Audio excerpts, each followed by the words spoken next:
Assalamualaikum warahmatullahi wabarakatuh. Jumpa kembali dengan saya Agung Wisnuwardana. Dan salam hormat, salam bahagia kepada sedulurku sekalian dan sahabatku sekalian dimanapun Anda berada. Di kesempatan malam hari ini saya mau sharing sedikit walaupun agak telat. Ya oke, enggak apa-apa, tapi semoga bermanfaat. Beberapa waktu yang lalu Menteri Agraria dan Tata Ruang sekaligus Kepala Badan Pertanahan Nasional BPN, Sofyan Djalil, itu mengeluarkan Peraturan Menteri Agraria dan Tata Ruang Permen ATR nomor 1 tahun 2021 tentang sertifikat elektronik yang disingkat menjadi sertifikat L ya. Dan dicatat di salah satu laman pemberitaan bahwa ke depan tidak ada lagi sertifikat tanah berwujud kertas, ya, hard copy tidak ada, semuanya bakal berbentuk elektronik yang disebut sebagai sertifikat L. Walaupun nanti boleh di print dimanapun berada, tapi yang utama adalah sertifikat elektroniknya.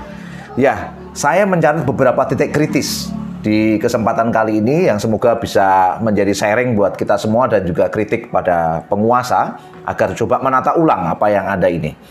Pertama, kritik saya adalah sertifikat elektronik itu bukan prioritas utama, ya, terkait dengan permasalahan yang ada terkait dengan konteks pertanahan. Mandat Undang-Undang Pokok Agraria itu disebutkan bahwa negara itu harus segera melakukan pendaftaran tanah secara nasional dan sistematis sejak tingkat desa. Itu yang harus menjadi prioritas utama dari penguasa negeri ini, dan itu belum terselesaikan. Amanah itu belum tertuntaskan. Padahal di situ terjadi tumpang tindih sertifikat, terjadi tumpang tindih kepemilikan, itu harus diselesaikan. Sehingga penyelesaian konflik-konflik agraria itu juga harusnya mendapat prioritas utama. Nah, sertifikat itu hanyalah ujung dari selesainya pendaftaran tanah secara sistematis tingkat nasional dan penyelesaian konflik-konflik agraria. Itu yang pertama. Jadi seharusnya sertifikat elektronik itu bukan prioritas utama. Yang kedua, tanah rakyat itu akan rentan disalahgunakan, bahkan dibajak. Beberapa aspek yang memungkinkan itu terjadi. Yang pertama adalah karena aspek security, yaitu keamanan. Keamanan terkait apa? Terkait IT BPN. Ada pertanyaan, apakah benar-benar IT BPN ini aman? Banyak pihak meragukan itu loh. Kemudian yang kedua, apakah birokrasi agraria kita sudah selesai direformasi? Apakah tak akan ada moral hazard terkait dengan kondisi itu? Selama ini aja sertifikat asli tanah ditambah dengan birokrasi agraria yang masalah plus bergelindan dengan mafia tanah menyebabkan tumpang tindih sertifikat. Tanah diperjualbelikan berulang kali oleh pihak yang berbeda, pemalsuan dan sebagainya itu terjadi. Nah, security, keamanan IT dan juga birokrasi agraria yang belum terreformasi dengan baik itu menimbulkan kerentanan. Inilah problem yang kedua. Yang ketiga, berpeluang menyalahi hukum. Kenapa?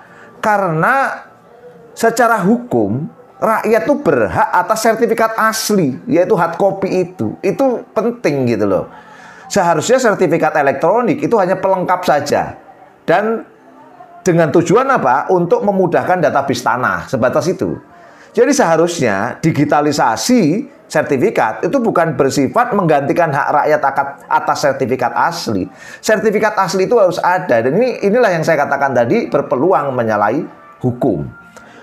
Kemudian yang keempat, ini yang sangat penting banget ya menurut saya. Saya mengatakan membahayakan orientasi politik agraria. Tanah itu kan seharusnya diarahkan untuk kesejahteraan rakyat, bukan malah rakyat dihilangkan haknya atas aset tanah, terus kemudian diserahkan pada segelintir orang gitu. Pada kenyataannya, sistem pertanahan kita ini makin diorientasikan untuk terciptanya kepentingan liberalisasi pasar tanah di Indonesia. Nah, ini akhirnya nyambung begini. Salah satu pertimbangan penting yang menjadi pertimbangan dari permen terkait sertifikat elektronik inilah Undang-Undang Omnibus Law. Sehingga permen terkait sertifikat elektronik ini seperti turunan dari Undang-Undang Omnibus Law. Kita tahu Undang-Undang Omnibus Law itu karpet merah investasi asing dan para kapitalis masuk ke negeri ini. Salah satu yang penting buat mereka itu terkait dengan pertanahan. Nah, akhirnya berpikir saya bergelindan, sertifikat tanah ini untuk apa akhirnya? Mungkin liberalisasi pasar tanah tadi menjadi menarik untuk kita bahas. Tanpa didahului pendaftaran secara nasional dan sistematis terkait dengan tanah dari level desa, tidak adanya misalnya penyelesaian konflik agraria, pembenahan aspek kepemilikan atas tanah, dan tentunya tidak adanya pembenahan birokrasi agraria, maka sertifikat elektronik ini hanya akan melegitimasi monopoli tanah oleh badan usaha besar atau para kapitalis. Dengan kata lain, sertifikat tanah ini hanya akan mempermudah transaksi jual beli tanah dari para pemodal, para kapitalis gitu. Ini yang saya menyebutnya sebagai sebuah titik kritis yang membahayakan orientasi politik agraria. Sehingga kalau melihat konteks ini, orientasi politik agraria kita memang kapitalistik banget gitu, liberalistik banget gitu loh. Prioritas tidak diselesaikan, malah kemudian buat sertifikat elektronik yang sebenarnya memberikan pelayanan pada para pemilik modal untuk menguasai lahan yang mereka inginkan untuk berinvestasi.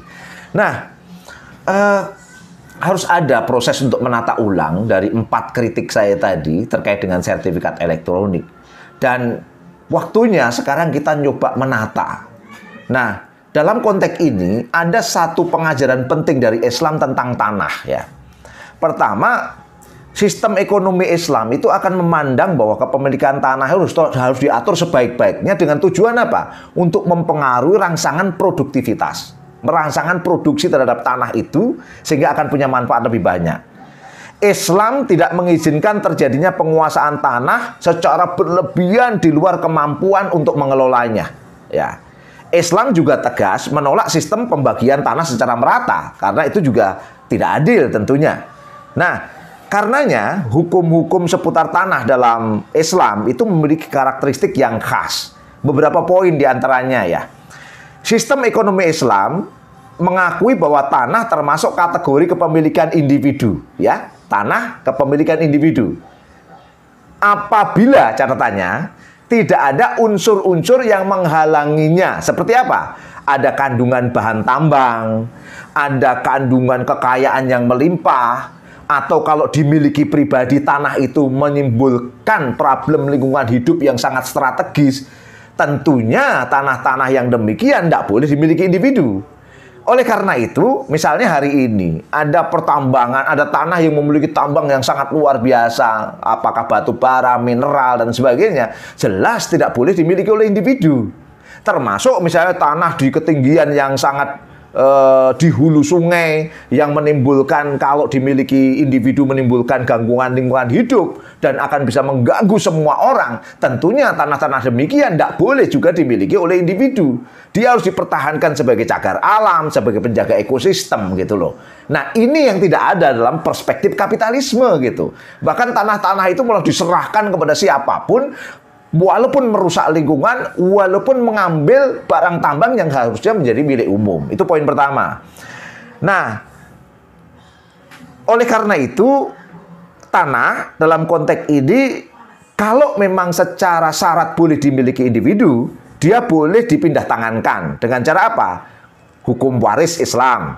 Jual beli maupun nanti transaksi-transaksi yang sifatnya ekonomi ya, termasuk dalamnya adalah transaksi jual beli. Nah, oke, terus kemudian Islam itu juga memiliki mekanisme yang disebut menghidupkan tanah mati. Ya, tanah yang belum ada pengelolaan sama sekali, tanah yang istilahnya belum dikelola oleh siapapun, maka ada mekanisme dalam Islam itu yang disebut menghidupkan tanah mati. Nah, menghidupkan tanah mati ini berlaku untuk Muslim maupun kafir dhimmi. Nah, keduanya memiliki hak yang sama. Ini yang menarik ya. Jadi banyak orang mengatakan sistem ekonomi Islam itu diskriminatif pada kafir dhimmi. Enggak.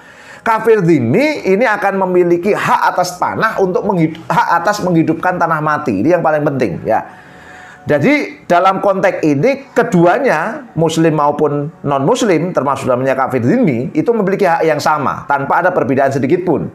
Dalam hal ini negara sekalipun tidak dapat membatalkan kepemilikan sekalipun itu dimiliki oleh kafir dhimmi.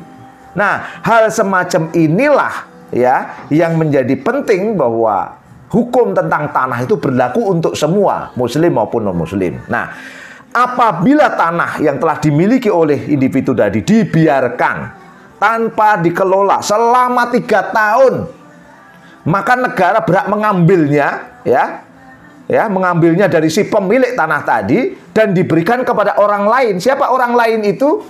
Bisa muslim, bisa non-muslim, bisa kafir termasuk dalamnya. Nah, terus kemudian bagaimana supaya tanah itu bisa produktif? Negara, ya, siapa saja yang membutuhkan biaya perawatan, termasuk membutuhkan modal, membutuhkan pupuk, maka dalam hal ini Baitul Mal itu akan menyediakan modal itu, sehingga orang-orang yang bersangkutan mampu mengelola tanahnya dengan baik dan produktif. Itu poin penting yang ditawarkan oleh Islam sebagai pengelolaan tanah yang baik. Semoga bermanfaat. Wassalamualaikum warahmatullahi wabarakatuh.